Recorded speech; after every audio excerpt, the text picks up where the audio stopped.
আমি মাত্রই কার্জন হল এলাকা থেকে শারীরিক শিক্ষা যে কেন্দ্র রয়েছে সেখানে এসেছি, কারণ এখানে দুটি হলের ভোট দেওয়ার সুযোগ রয়েছে। এবং দারুণ খবর, আপনি যেটা প্রশ্নেই বলেছেন যে উৎসবের খবর জানাচ্ছেন আমাদের সহকর্মীরা, ঠিক উৎসবই হচ্ছে। এবং এখনও পর্যন্ত জগন্নাথ হল, আমার ঠিক পেছনে জগন্নাথ হলের ভোট দিয়েছেন 2200 ভোটার এখানে ভোট দিতে পারবেন, এবং তাদের মধ্যে ভোট দিয়েছেন প্রায় 1700 জনের মতো।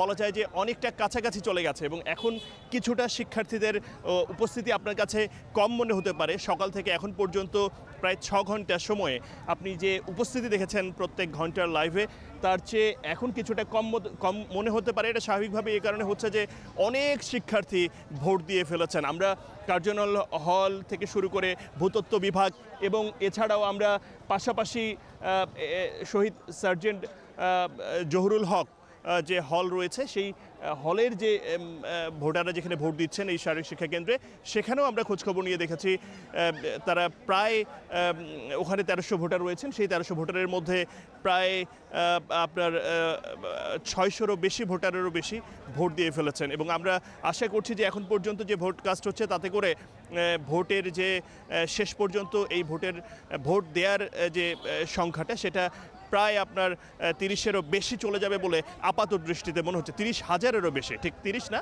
30,000-এরও বেশি। আপনি জানেন যে সকাল থেকে উৎসবের যে আমেজ দেখা যাচ্ছে শিক্ষার্থীদের মাঝে। আপনি জানেন নির্দলীয় একটি সরকারের অধীনে যে নির্বাচন হচ্ছে, এটি নিয়ে সাধারণ যে মানুষ শিক্ষার্থীরা রয়েছেন তাদের মধ্যে অনেক বেশি উৎসাহ উদ্দীপনা ছিল।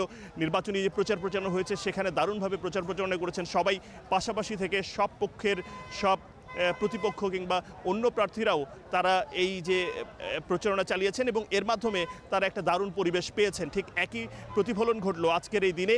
তেমন একটা জটিলতা নেই, ছোটোখাটো দুই একটা ঘটনা এটা একেবারেই নেই বললেই চলে। সার্বিকভাবে পরিস্থিতি এখানকার বেশ ভালো।